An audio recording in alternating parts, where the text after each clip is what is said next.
থানা করতে হবে, এই থানার গলায় ছুরি মারা যাবে না। দাদা ভাই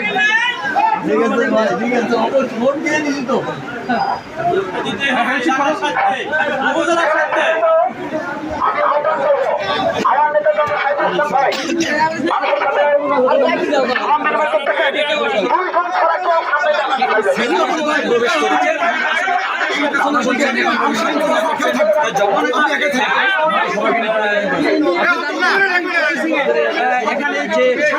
মানুষগুলো রয়েছে তাদের সঙ্গে কথা বলছেন এবং বোঝাচ্ছে যে আসলে আগামীর নির্বাচনে তাকে জয়যুক্ত করতে পারলে বীরগঞ্জের যে উন্নয়নগুলো হবে